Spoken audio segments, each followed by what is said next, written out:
Olá, boa noite. Está no ar o Show Business, o mais tradicional talk show de negócios da TV brasileira. E no programa de hoje vamos receber Sandra Chaio, CEO da Hope, grupo de moda que cresce sobretudo com franquias pelo Brasil.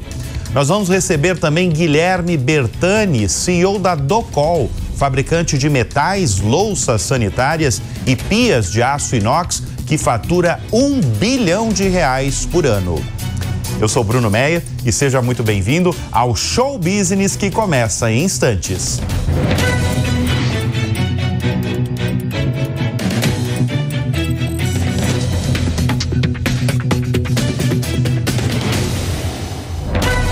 Ela comanda uma marca de lingerie criada em 1966 com mais de 300 lojas no Brasil.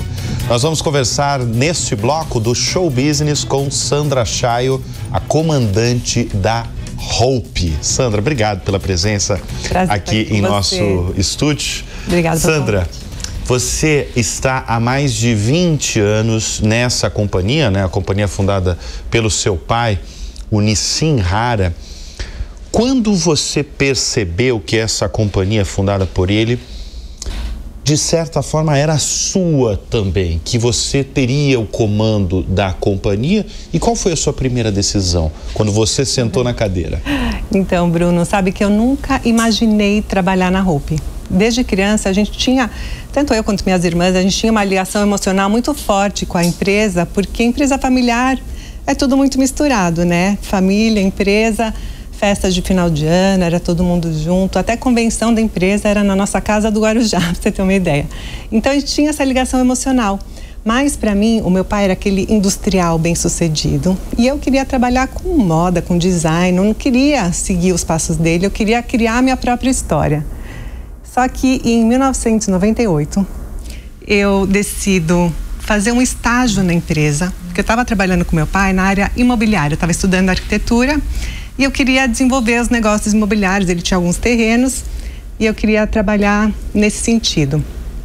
Só que eu vi que ele estava passando por um momento de um dilema que ele estava passando na época, porque ele queria expandir os negócios, ele queria levar a fábrica, que era aqui em São Paulo, para um outro estado onde tivesse mais oferta de mão de obra, principalmente. E eu decidi entrar para entender como é que estava funcionando.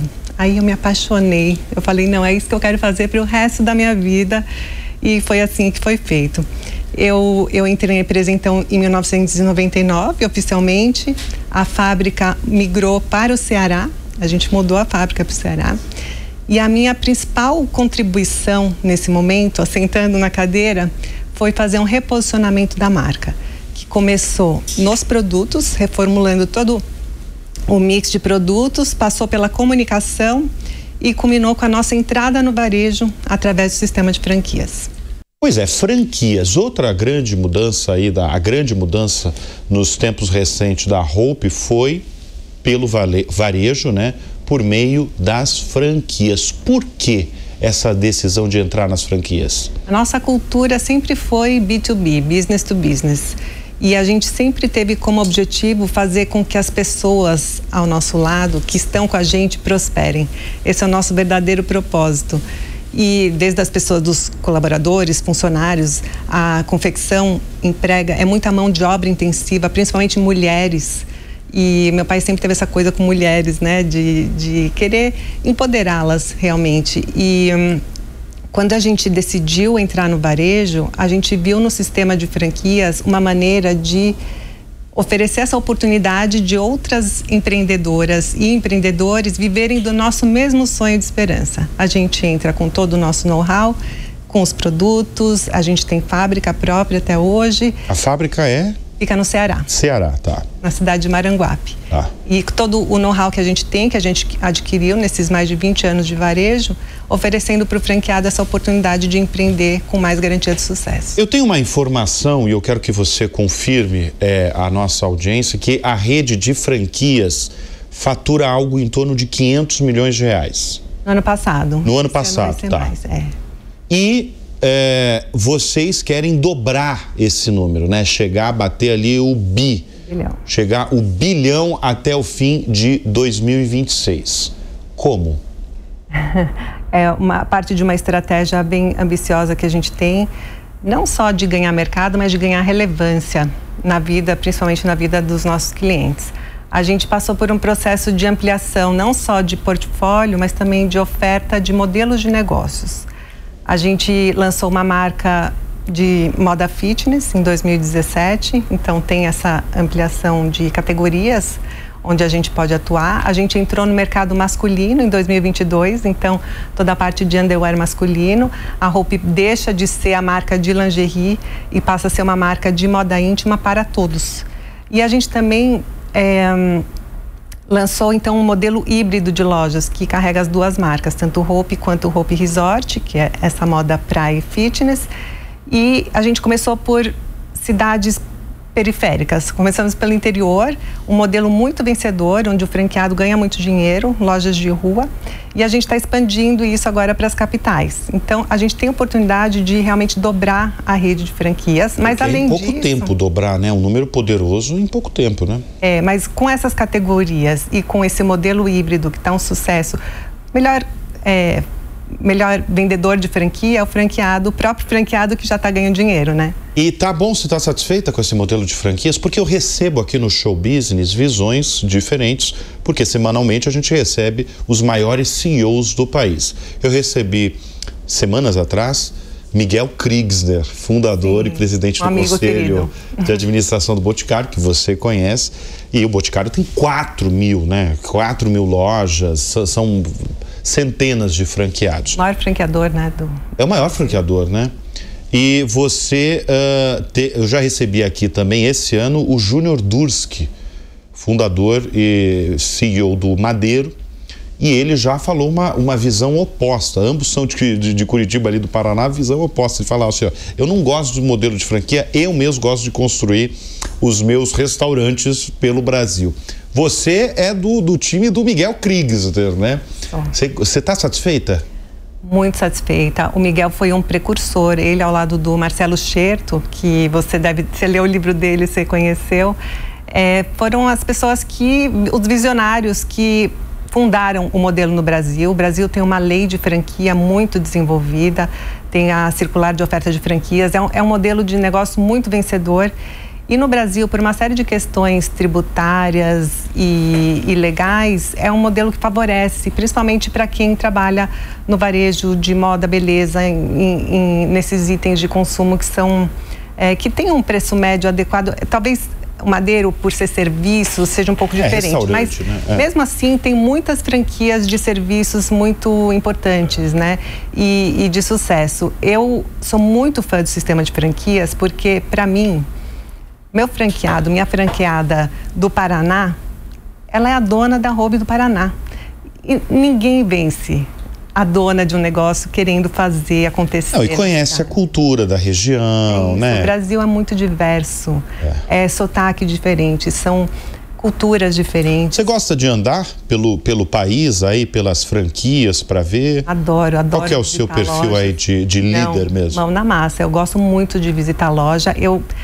Antigamente, quando eu não era tão conhecida, porque agora tem esse outro lado, né, da exposição nas redes, mas eu adorava ficar em loja só para ouvir comentários das clientes. Na época a gente não tinha masculino ainda, ver os comentários das clientes sobre os produtos, o que ela pedia para a vendedora. Você tira tanto insight, né, quando você está lá no varejo com a mão na massa, atrás do balcão, ouvindo cliente, não tem ferramenta mais poderosa do que essa. A Sandra falou, quando eu era menos conhecida, né? Porque você virou uma voz muito importante, a Sandra virou uma voz muito importante, sobretudo para o empreendedorismo feminino. Você é seguida por muitas pessoas, muitos perfis nas redes sociais e de muita gente interessada em empreendedorismo. Eu imagino muitas mulheres. O que você mais escuta nas ruas quando o assunto é empreender? Eu acho que as pessoas estão cada vez mais sedentas por informações e por bons exemplos. Então, eu acredito que eu seja um bom exemplo de uma empreendedora que deu certo. Eu empreendi na empresa da minha família, transformei uma indústria num varejo e acho que é um modelo que deu tão certo que as pessoas gostam de se inspirar. E através das minhas redes sociais, eu busco fazer exatamente isso. Meu pai era uma pessoa que ajudava as pessoas a empreender. Não só nós, filhas, mas também qualquer pessoa que viesse pedir uma mentoria, um conselho, ele sempre estava lá para ajudar, muitas vezes com empréstimo, até financeiramente. Mas quando ele faleceu, eu entendi que eu precisava continuar esse legado dele, eu precisava seguir esse legado dele. E eu entrei num programa de empreendedorismo na televisão, que foi o Shark Tank, e foi muito gratificante você poder fomentar. Mas toda essa exposição, eu acho que ela é muito positiva, porque é muito gratificante quando você ouve que você, por uma coisa que você falou, por um exemplo que você deu, você aplicou na sua própria empresa, alguém transformou a sua própria vida.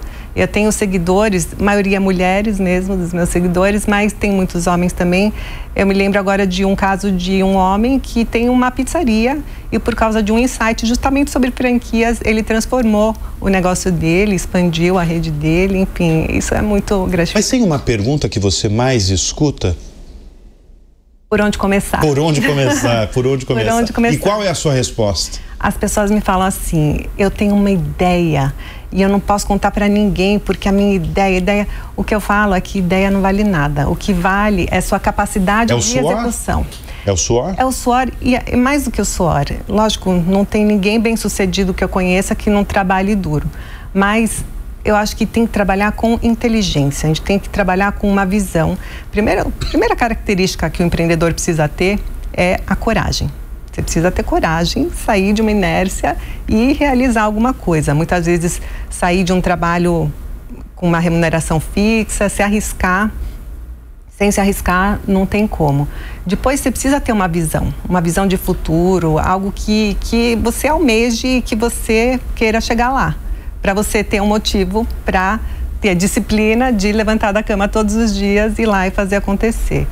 E eu acho que essa visão é muito importante, assim, porque não adianta você ter uma ideia, um diferencial, se você não faz o básico muito bem feito e se você não arregaça as mangas, vai trabalhar todos os dias e se você não sabe aonde você quer chegar.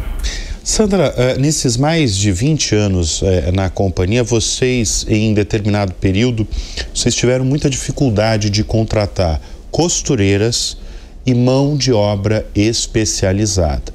Vocês ainda estão com essa dificuldade? A gente tem um programa hoje, nossa fábrica fica na cidade do interior do Ceará, em Maranguape, terra do Chico Anísio. E a gente tem vários programas de capacitação, programas sociais mesmo, e que formam pessoas não só para trabalhar na nossa indústria, mas também para trabalhar no mercado. E a gente hoje, então, tem um certo know-how já de como conseguir atrair talentos, atrair pessoas para poderem trabalhar na nossa indústria. A gente formou um polo na região, onde até nas cidades vizinhas a gente tem facções que também são capacitadas para atender a nossa demanda. Então, hoje em dia, acho que a gente está numa situação Melhorou. mais bem resolvida. Não tem uma escassez aí de mão de obra especializada? Olha...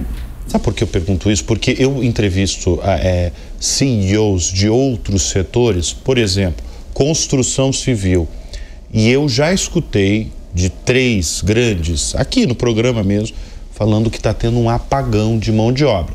É claro que eu estou falando do setor deles.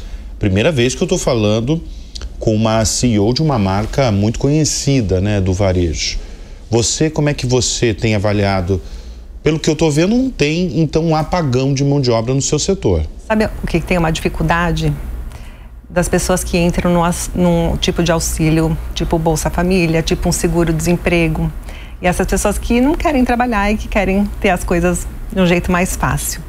Mas, por outro lado, eu vejo que tem muitas pessoas ambiciosas que querem ser alguém na vida, que são lá do interior do Ceará e que querem trabalhar, ser útil para a sociedade e sair daquele lugar, quem sabe ter suas conquistas e ir além. Então, por isso, eu acho que assim, a gente tem que buscar essas pessoas, a gente tem que atrair esses talentos. E tem, pelo que você falou, tem. Que bom. Que bom. Que bom que a gente tem. Bom, quantos % da fabricação de vocês hoje vai para as lojas franqueadas? É mais da metade? Sim. Mais da metade. Hoje o canal de franquias representa 70% do nosso negócio, outros 30% o canal multimarca, que é um canal muito relevante. A gente tem quase 3 mil clientes multimarcas e é a nossa origem, né? A gente tem um carinho muito grande por esses clientes. E vocês têm um comércio eletrônico também? Também tem o comércio. Mas ele não é tão forte. É muito comparado forte, com a força do varejo, do varejo, né? Da franquia.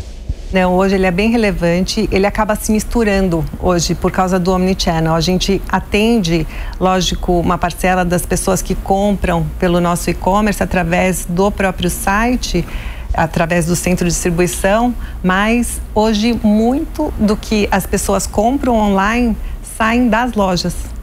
E esse modelo tem sido muito vencedor, porque a gente não tem que se preocupar com aquele faturamento, né, sai da nossa fábrica ou sai da loja do meu franqueado. Sandra, qual que é o momento atual da moda no Brasil? A moda no Brasil, ela já passou por várias fases. E é uma ótima pergunta, porque é uma boa oportunidade para eu falar do meu setor, do nosso core, que é a moda íntima, né? Isso. Que a moda íntima, ela fica nos bastidores, ela está lá escondida, atrás da roupa exterior. E ela tem uma importância, assim, uma relevância muito grande, muito importante. Primeiro porque ela não é nichada, todo mundo usa, todo mundo tem que usar seu underwear, é aquela proteção, tem aquela parte funcional. É a primeira peça de roupa em contato com a sua intimidade. É aquela roupa que você vai usar em todos os momentos da sua vida, desde que você se entende por gente até quando você for partir. E a gente veste para nós mesmos, a gente não veste para o outro. A moda também, ela tem um papel fundamental na nossa autoestima. Principalmente a moda íntima, porque do jeito que a gente se sente por dentro, a gente exala. Então, se eu estou me sentindo bonita por dentro, eu vou exalar essa beleza. Se eu estou me sentindo confiante, eu vou exalar essa autoconfiança. E assim eu vou conseguir conquistar o que eu quiser. A moda no Brasil já passou, então, por várias fases e eu acho que a gente já teve... E ela é uma expressão da nossa cultura através dos tempos. É uma questão até antropológica. Quando a gente pensa que a moda íntima, no caso, ela pode influenciar na medicina, na saúde das pessoas, na arquitetura. Eu falo isso porque na época dos espartilhos, você via aquelas cinturinhas de vespa, sabe? Aquelas mulheres com espartilhos. E tinha mulher que tirava a costela para poder ficar com aquela cinturinha. E aí depois vinham aquelas ancas, né? As saias bem amplas. E aí você tinha que ter portas duplas para essas mulheres passarem. E depois veio uma volta mais para o slim, para o natural, até que no final dos anos 90 início dos anos 2000, veio a questão das bombshells, né? Aquelas curvas mais voluptuosas e os sutiãs com enchimentos. E aí os implantes de silicone, né? As mulheres colocando implantes de silicone nos seios. E hoje eu vejo que está uma volta mais para o natural, de novo. As mulheres que fizeram os implantes estão fazendo explantes e essa naturalidade, o conforto tem prevalecido. E eu acho que para o futuro é por esse caminho que a gente vai. Agora, o setor, qual que é o impacto para o setor de moda? Os estrangeiros, quando eu falo estrangeiro, é os asiáticos e os chineses. Qual que é o impacto? Tem um impacto forte aí? Olha, tem, porque eles têm uma inovação em termos de tecnologias têxteis que são importantes e relevantes para o nosso setor. A gente tem um parque industrial, principalmente quando se refere à matéria-prima, que está um pouco defasado, tanto no Brasil quanto na Europa. E hoje eles, bem ou mal, ditam moda nesse quesito. Mas o que eles não têm é a nossa modelagem, o nosso acabamento. Quando a gente compra uma peça de uma marca como a Hope, a gente quer o quê? A gente quer conforto, a gente quer qualidade, são os principais atributos que a gente tem na nossa marca, mas a gente quer também a durabilidade. E a gente quer também o estilo de se sentir bonita de dentro para fora. A questão da durabilidade, para mim, é o principal fator de sustentabilidade, que hoje na moda é super importante. E é um grande diferencial para a gente poder conquistar o coração dos nossos consumidores. Ainda falando sobre o momento da moda no Brasil, né? Foi um bom ano de vendas? Olha, o ano começou muito bom. A gente, por uma série de estratégias, nos últimos 2 anos, a gente está crescendo, se juntar 2024 com 2025, mais de 50%. É muito acima do que o mercado está crescendo, não é o normal, mas é devido a essas estratégias, principalmente fundamentadas em ampliar o nosso mercado endereçável. A gente criou linhas mais acessíveis e no ano passado a gente teve um crescimento muito expressivo. Nesse ano começou também com esse mesmo crescimento e deu uma desacelerada agora nesses últimos 3 meses, no segundo semestre. Deu uma desacelerada, tá. Eu vejo que isso foi muito fruto por causa do endividamento das famílias brasileiras, poder de compra diminuindo, o fluxo está diminuindo também, mas a gente está otimista agora para o final de ano. Deixa eu trazer uma curiosidade da marca, porque a marca, ela foi pioneira, ela foi responsável pelo primeiro merchandising na TV brasileira. Merchandising é aquela propaganda que aparece dentro de um programa de televisão, de uma novela. No caso, foi uma novela, a novela Roque Santeiro, da TV Globo, em 1985. E tinha nesse merchandising um incentivo para que lingeries, pijamas se tornassem itens de moda para deixar as mulheres mais confiantes e mais poderosas. Mulher poderosa. Isso em 1985, hein? Esse conceito permanece? Permanece. E a gente fala na Hope que a mulher é a nossa inspiração, é a razão da gente existir, apesar de hoje ter produtos para homens também. Mas a inovação é a essência dos nossos negócios. E inovação não é só na comunicação, como é o caso do primeiro merchandising numa novela no Brasil, mas também em todas as áreas. São produtos inovadores, a gente tem que sempre antecipar as tendências, antecipar as necessidades das pessoas que elas ainda nem sabem que elas vão querer consumir. A gente tem que inovar também em processos produtivos, a gente tem que estar sempre em cima da tendência de comportamento dos consumidores, que assim a gente consegue essa inovação. Quer dizer, uma executiva do seu porte, comandando uma empresa que fatura milhões de reais com tantas franquias pelo país, você, além de tudo, você é mãe de 3 rapazes, 3 homens. Adultos já. Como é que 3 adultos? Quantos anos eles têm? 27, 25 e 20. Caramba! Você foi mãe jovem, então, né? Fui, comecei cedo. Você tá com uma menininha, né? Uma menina de 2 anos. Mas a minha tem 2 anos, Aproveita que passa rápido. Passa rápido, né? Todo mundo me fala isso. Sandra, como é que você alia todo o seu trabalho, que é um trabalho pesado mesmo, exaustivo, você passa muitas horas ali dentro, com a sua vida pessoal? É uma coisa só, né? Eu não tenho pelo menos dupla personalidade. Liga o botão do profissional, depois liga o botão pro pessoal? Não muito. E eu vejo que quem busca esse equilíbrio, o tal sonhado equilíbrio, acaba morrendo na praia. Eu falo que a gente tem que se acostumar com esse desequilíbrio, porque tem momentos que a situação lá em casa vai pegar, principalmente quando eles eram pequenos, agora não me dão mais trabalho, mas quando são pequenininhos, tem que ir na escola, tem que socorrer alguma coisa, fica doente, e aí a gente tem que puxar mais para um lado. E, por outro lado, tem momentos na empresa que eu acho que a gente passa por uns sprints, sabe? Aqueles momentos que a gente tem que dar tudo de si para depois entrar num momento mais calmo. Mas é a gente ir se virando como é possível. Sandra, qual que é o maior desafio de empreender no Brasil?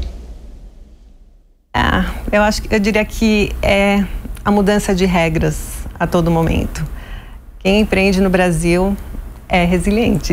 O lado bom é que a gente se torna muito resiliente. Quem dá certo no Brasil daria certo em qualquer lugar do mundo.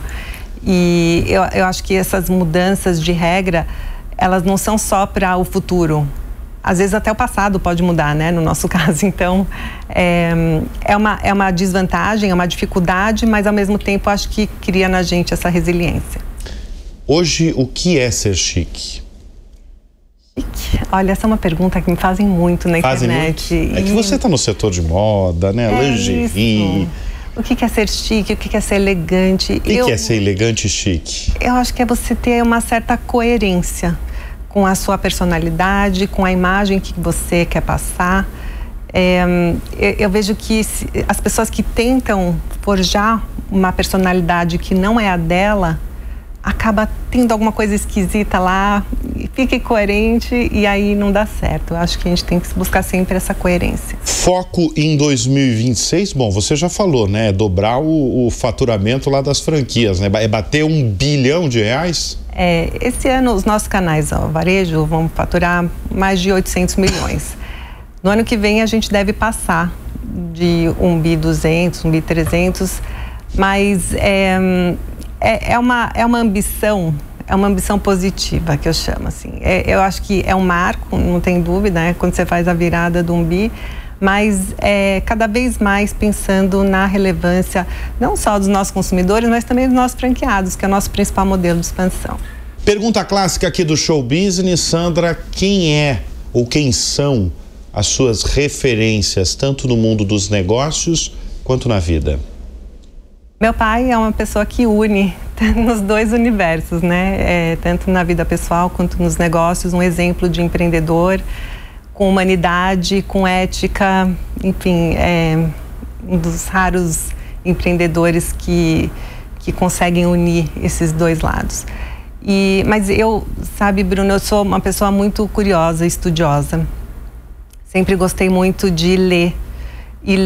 Não gosto de ler romances, eu gosto de ler biografias, histórias reais de pessoas que fizeram. Eu tenho muita admiração por pessoas como meu pai, como Miguel Krisner, que você citou aqui, do zero.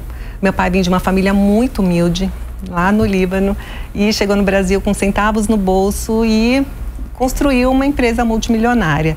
E essas pessoas, elas causam um impacto na sociedade gigantesco, não só na família, nas pessoas que a gente emprega, mas imagina, são mais de 10 milhões de peças que a gente faz todos os anos. Então, 10 milhões? Olha quantas pessoas não são impactadas pelo que a gente faz. Então, eu tenho uma profunda admiração por empreendedores, principalmente esses que começaram do zero, e brasileiros, internacionais. Eu estou sempre de olho, sempre lendo essas biografias e elas me inspiram muito. Muito bem, nós conversamos neste bloco do Show Business com Sandra Chaio, a líder, a comandante. Tem um cargo? Sou diretora institucional. A diretora institucional, a grande líder da Hope. Obrigado pela presença. Obrigada, Bruno. Foi uma grande alegria tê-la aqui. Foi ótimo. E o Show Business faz uma breve pausa e volta em instantes.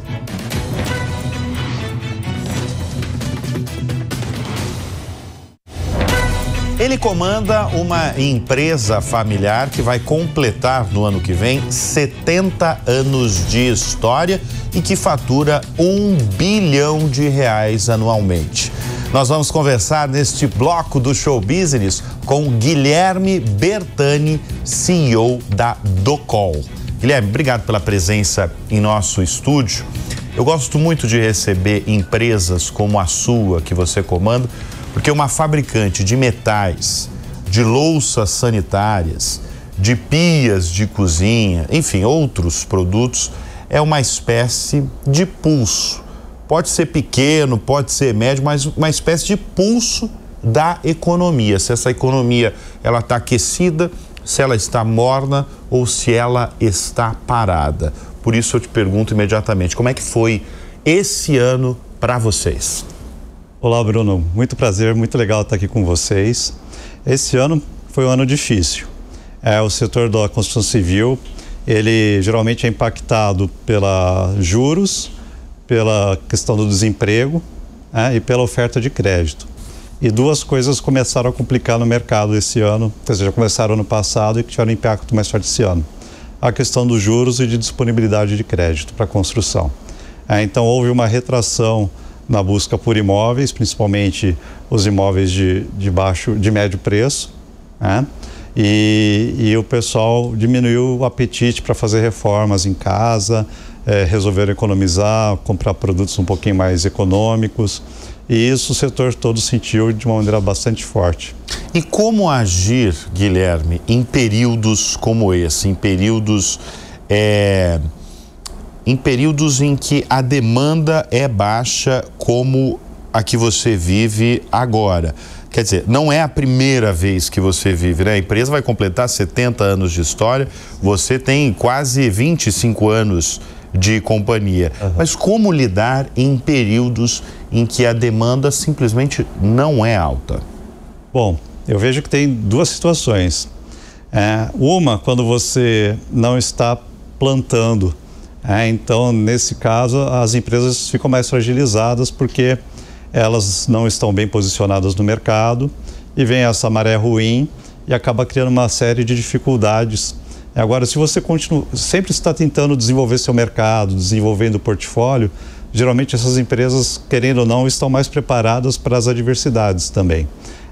E nesse momento essas empresas têm mais munição para manter o relacionamento com distribuidores, para buscar praças onde ela não estava atuando tão bem. É um trabalho mais de guerrilha, de tentar otimizar produtos ou segmentos ou lugares geográficos onde a empresa pode crescer, ter um maior potencial de crescimento. Como é que é a operação de vocês? A sede é em Joinville, Santa Catarina. O Parque Fabril, que eu sei que é grande lá em Joinville, né? Vocês têm operações em outros lugares? Sim. Joinville é a nossa sede. Ali nós temos mais ou menos uns 2.300 colaboradores. Nós temos uma unidade aqui em São Paulo, que fica em Cotia, que tem mais ou menos umas 50 pessoas. E temos uma unidade em Poços de Caldas com umas 120 pessoas. Mas a fábrica, os produtos, vem tudo de Joinville e Santa Catarina? Não. Não? Aqui em São Paulo nós fabricamos os produtos com a marca Mecal, que é uma linha de pias de cozinha de alto padrão. A gente faz muitas cozinhas sob medida para grandes chefes do mundo gourmet brasileiro. E em Poços de Caldas nós fabricamos vasos sanitários, louça sanitária. E em Joinville fica toda a produção de torneiras, chuveiros, válvula de descarga e também de pias de cozinha. Só que ali a gente fabrica com a marca Docol daí. Tá. Agora, de todos esses negócios fabricados aqui no Brasil, né, quanto é exportado e para quais países? Bom, para quais países é uma pergunta difícil, porque nós exportamos para mais de 35 países. Bom, mas você tem o número, então, são 35 países. Eu achava até que você ia responder. Não sei nem quais países vão os meus produtos. Você sabe os países. Sou presidente da empresa. Você é presidente da empresa. São 35 países. Sim. Os maiores são quais? Os maiores mercados? Bom, a gente tem uma atuação muito forte aqui na América Latina. Então, desde a Argentina até, eu diria até o Canadá, a gente tem clientes. Então, boa parte se concentra aqui. Nós temos alguns clientes, alguns distribuidores na África, Oriente Médio, Europa e Ásia. E tem um distribuidor na Oceania também, na Austrália. Você falou da Argentina. Melhorou muito nos últimos tempos os negócios com a Argentina? Melhoraram. Assim, o mercado argentino sempre foi bom para a gente. O maior problema que a gente teve foi em relação aos pagamentos, porque, na verdade, o nosso distribuidor pagava, só que a Argentina não tinha dólar para remeter o dinheiro aqui para o Brasil, né? Então agora a situação tá mais fluida, já não temos problemas de pagamento e o revendedor e o nosso revendedor. Não, eu faço essa pergunta específica principalmente por conta da mudança de presidente já há algum tempo, né, com o Milei. Então você sentiu mudança? Sim, melhorou. O argentino até de um certo modo começou a investir mais em imóveis também, porque como eles tinham poucas opções e tem poucas opções de colocar o dinheiro num ativo seguro, né? Então os imóveis geralmente têm essa questão de não perder valor, né? E isso realmente historicamente em quase todo o mercado é uma verdade, excetuando alguns momentos específicos, acho que no Brasil, isso é muito mais comum nos Estados Unidos, que tem uma economia mais dinâmica. Mas tradicionalmente os imóveis não perdem valor. Então, em economias instáveis e com pouca segurança e poucas opções de investimento, como foi ou ainda talvez seja o caso da Argentina, é natural que as pessoas com alguma poupança coloquem em imóveis. Guilherme, a gente adora aqui no Show Business falar de inovação, falar de tecnologia, embora a gente recebe presidentes, CEOs de todos os setores da economia produtiva.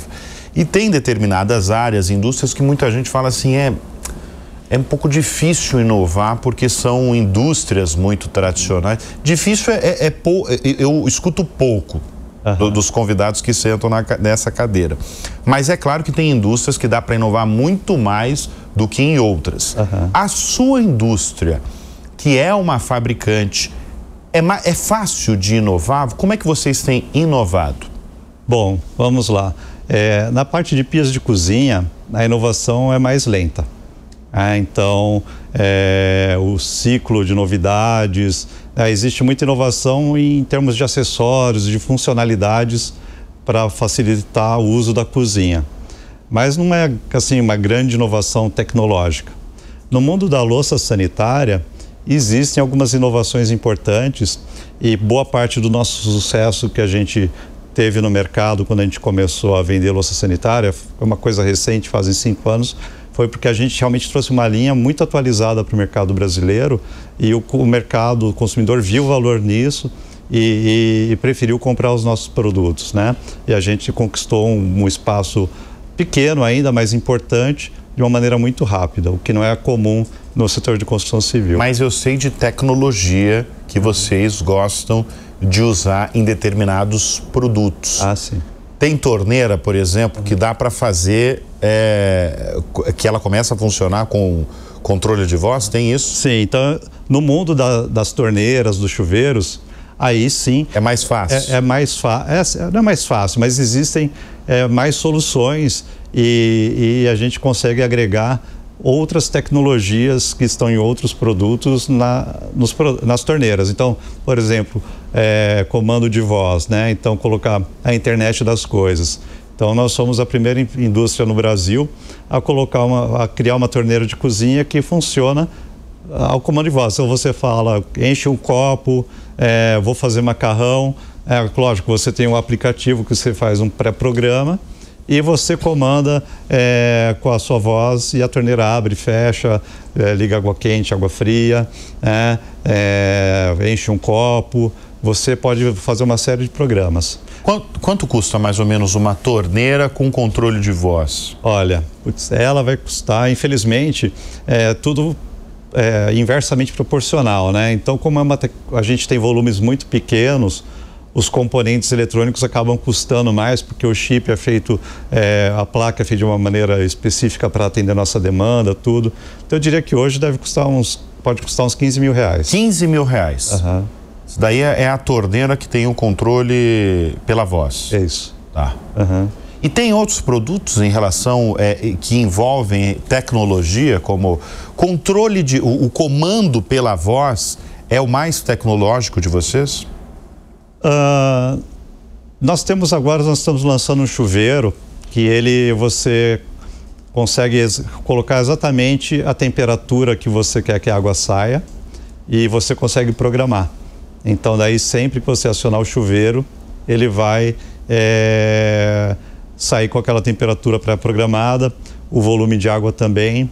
Nós temos uma inovação relativamente recente que ela foi em função de um problema que as pessoas têm. Eu acho que isso não é assim uma tecnologia digital, mas demonstra até onde a gente vê a questão de inovação.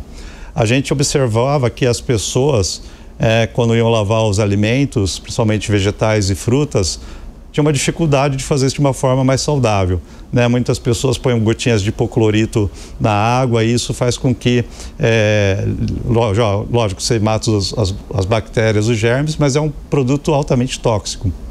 Então, pesquisando, a gente viu que o ozônio era um detergente natural. A dificuldade era como colocar o ozônio na torneira de cozinha. E daí nossos engenheiros, inspirados na tecnologia aeroespacial, usaram a tecnologia que tem na asa do avião, né, que é o tubo de Venturi, que é como faz o avião voar, na verdade, ou flutuar no ar.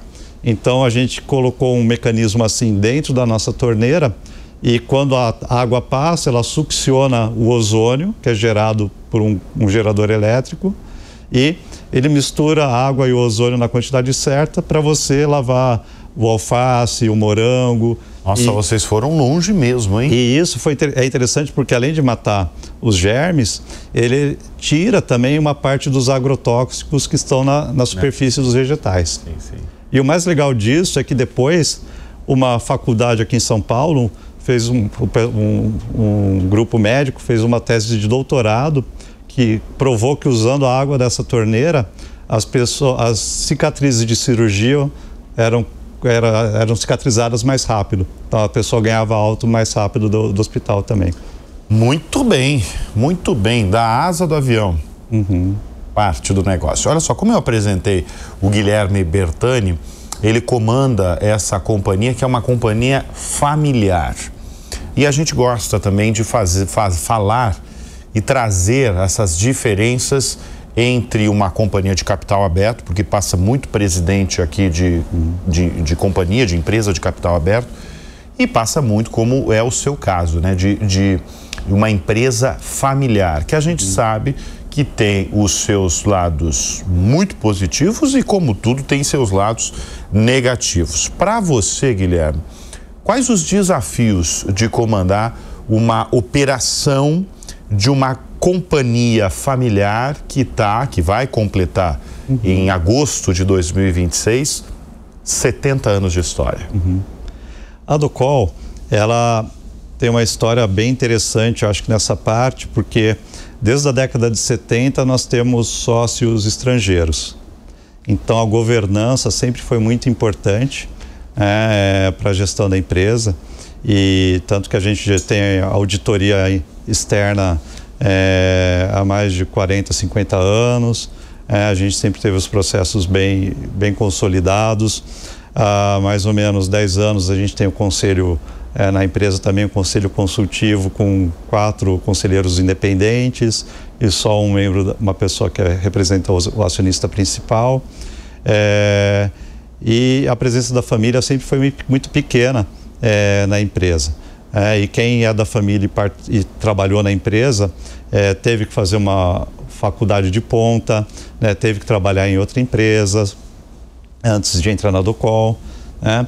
Então isso tudo ajudou a ter uma gestão que eu diria igual a de qualquer empresa SA. Eu acho que o grande desafio aí é, querendo ou não, por mais que tenha essa gestão que sempre foi profissionalizada, a figura do dono tem um peso, né? Os funcionários, não só os funcionários, fornecedores, clientes, acabam se sentindo com mais confiança, porque, querendo ou não, de tratar e de ter um relacionamento, porque, querendo ou não, em muitas empresas onde o dono não participa da gestão, existe um turnover mais frequente de colaboradores. E isso faz com que aquele acordo de fio de bigode, né, ele não perdure tanto, e daí acho que uma empresa que consegue, não só familiar, mas que consegue preservar na equipe por mais tempo, acaba conquistando mais clientes e mantendo funcionários mais fiéis também. Você falou dos estrangeiros, quantos por cento eles têm? Tem 35%. 35%, total, mais ou menos. Tá. Então o resto está com a família. É de uma família brasileira. É de uma família brasileira. Vocês têm planos de abrir capital? Nós já olhamos isso, acho que só nesse período que eu sou presidente, umas 2 vezes. E a conclusão foi o quê? Era que não valia a pena, porque a gente sempre teve uma gestão bastante conservadora do caixa da empresa, mas mesmo assim a empresa sempre foi capaz de gerar recursos próprios para financiar o crescimento.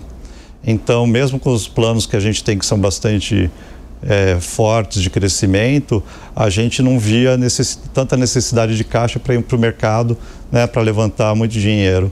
E a gente viu também que, a última vez que a gente olhou, que assim, a gente ia levantar muito mais dinheiro do que a gente necessitava para financiar os projetos.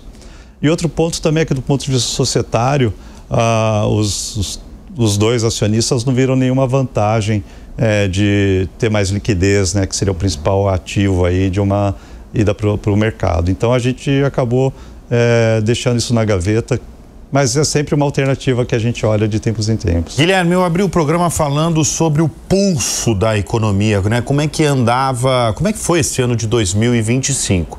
Você me falou que foi, sim, impactado pela alta taxa de juros, né? 15% ao ano, mas existem outros entraves na hora de fazer negócios no Brasil, desde geopolítica, quero saber se o tarifaço, por exemplo, de Trump mexeu com você, até outras questões econômicas, políticas, jurídicas. Tem outros entraves no seu setor? Bom, o principal é a questão dos juros, né? Lógico, esse juro real que a gente tem, enfim, se for por comparar, só países realmente com uma situação muito deteriorada têm juros reais iguais aos nossos, né?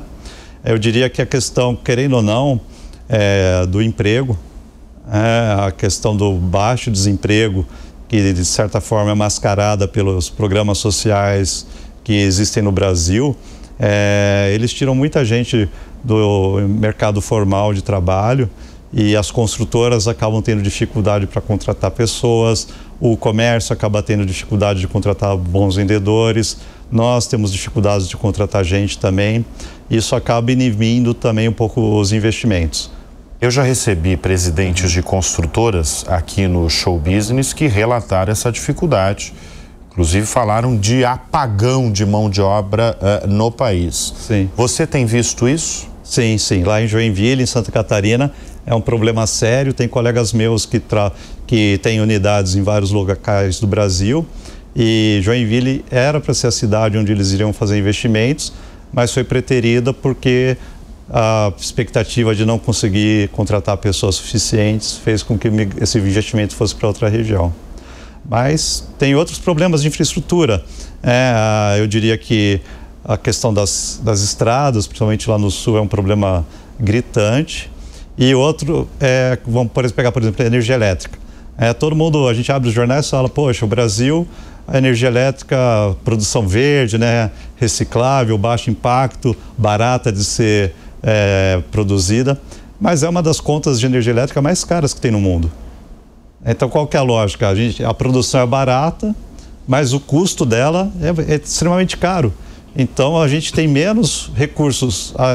Para a gente ser competitivo aqui no Brasil, a gente tem que ser muito melhor do que muitas empresas e muitos negócios que estão no exterior. Bom, chega de falar de 2025. Estamos beirando ali já para o próximo ano.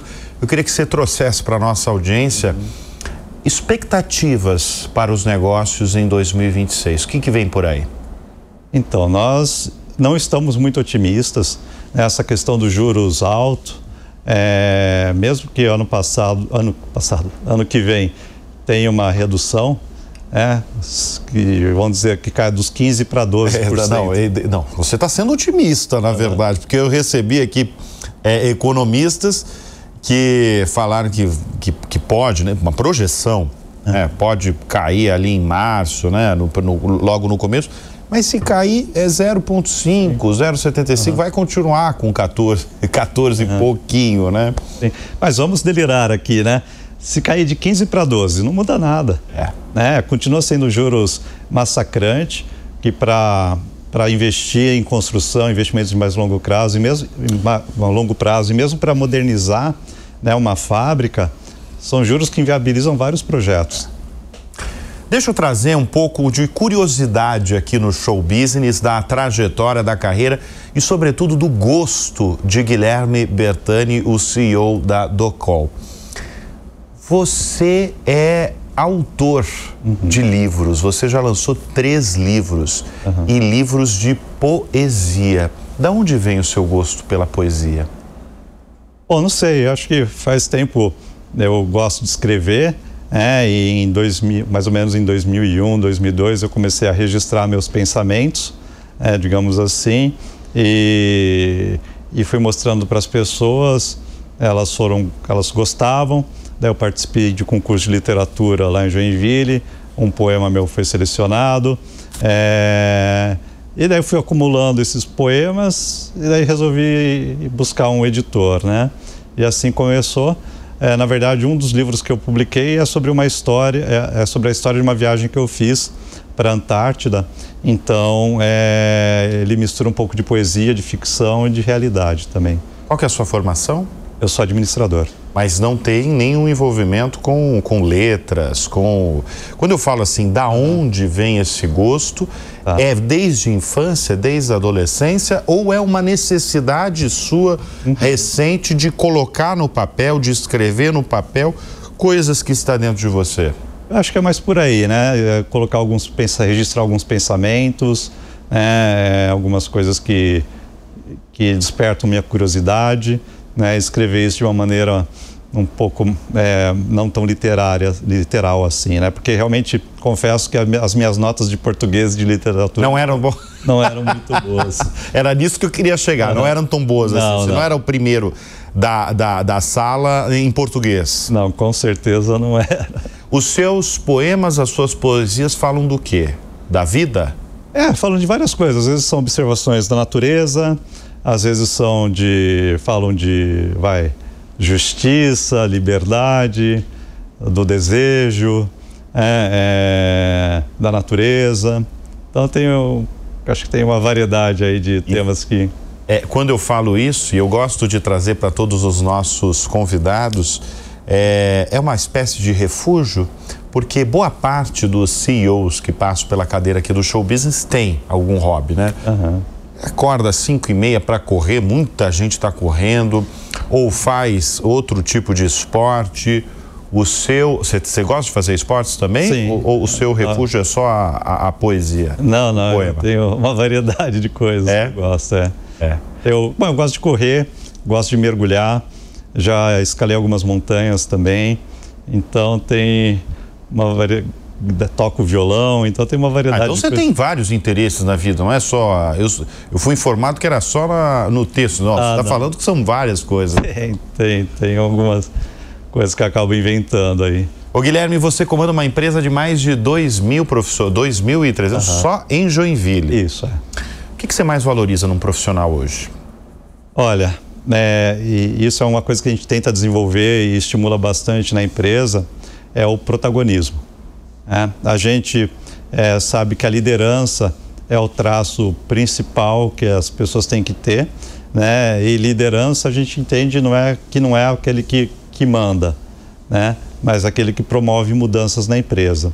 E depois de pensar no que é liderança, a gente viu que tem uma coisa que vem antes da liderança e que todo colaborador, qualquer pessoa que trabalha, o que empreende, acaba tendo, que é tentar ser protagonista do seu negócio, do seu trabalho. E isso é fundamental para gerar valor para qualquer empreendimento. Guilherme, como eu falei, são 70 anos a partir de agosto de história da companhia. Você está há 25 anos na empresa. Mudou muito, falando desses 25 anos, o gosto, o desejo do consumidor brasileiro? Sim, ele... No nosso mercado, sim, até especificamente porque quando eu comecei na Docol, existiam as torneiras cromadas, né? E existiam torneiras pintadas, torneiras douradas. E isso depois de lá pelo final da década dos anos 90, caiu em desuso. Mas fazem uns 10 anos que o mercado começou a querer torneiras coloridas, chuveiros coloridos, mas não com cores branco, bege, como era naquela época, mas com tons metálicos, né? Então a gente tem, ou não, nós temos o preto, mas nós temos dourado, cor de cobre, cor de aço inox, de níquel. Então isso um produto, são cores de torneiras que são muito demandadas hoje em dia. Pergunta clássica aqui no Show Business, a gente faz essa pergunta para todos os nossos convidados. Guilherme, quem são as suas referências, tanto no mundo dos negócios quanto na vida? Putz, essa é uma pergunta difícil, porque, enfim, eu nunca tive alguém assim para que inspirasse, né? Lógico que tem histórias aí, principalmente no mundo de negócios, que acabam chamando a atenção. Enfim, eu acho que a história do Walmart, por exemplo, eu acho que é uma história legal, né? Como eles começaram, como foram se desenvolvendo, como ainda tem relevância, apesar, né, do comércio digital ter crescido muito, eles souberam se reinventar e preservar um espaço importante. Em termos de... deixa eu pensar. Não, o Walmart é um bom, excelente caso, excelente case. Quer ficar no Walmart? Não tem problema não. Não, é que assim, eu acho que... Quer trazer um brasileiro, um case brasileiro? Não, eu acho que assim, o brasileiro, querendo ou não tem como escapar, sei lá, do Falcone, por exemplo. Eu acho que o que ele fala é importante, qualquer gestor tem que dominar as ferramentas que ele criou, né? Você usou um bom caso, que é o Walmart, né? Você falou do digital. O que o digital representa para vocês?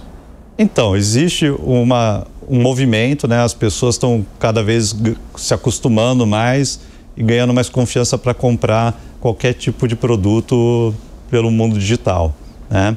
E hoje a gente tem vários revendedores que estão se desenvolvendo no e-commerce, temos revendedores que são puros no e-commerce, e é uma tendência que não tem volta, né? A gente tem produtos que exigem, que pedem uma experimentação para a pessoa escolher. Então tem vários desafios que a gente tem trabalhado com os nossos revendedores para ver como que a gente consegue transformar essa experiência para ter o digital e ter o físico ao mesmo tempo, né? E eu entendo que é uma tendência que a gente, né, qualquer tipo de negócio vai achar um jeito de digitalizar essa experiência para que as pessoas consigam comprar, porque pela questão digital, né? Porque eu vejo que já em 2005 a gente tinha um bom cliente dos Estados Unidos que naquela época vendia tudo por e-commerce, né? E e-commerce naquela época não existia, mas vendia pela internet. Sim. E ele ficava admirado que as pessoas às 2 da manhã compravam uma torneira de cozinha. Então é comodidade, enfim, cada um tem seu estilo de vida. Muito bem, nós recebemos neste bloco do Show Business Guilherme Bertani, CEO da Docol, com sede em Joinville, Santa Catarina, cidade que você vai a partir de amanhã. Amanhã você já vai pegar o avião e ir para Joinville. Amanhã de manhã às 9, estou no avião, com certeza. Guilherme, obrigado mais uma vez pela presença aqui em nosso estúdio. Eu que agradeço, Bruno, muito obrigado pela oportunidade de estar aqui com você. E eu agradeço a você sempre pela sua audiência, pela sua confiança. A gente volta na semana que vem com mais uma edição do Show Business. Até! Tchau!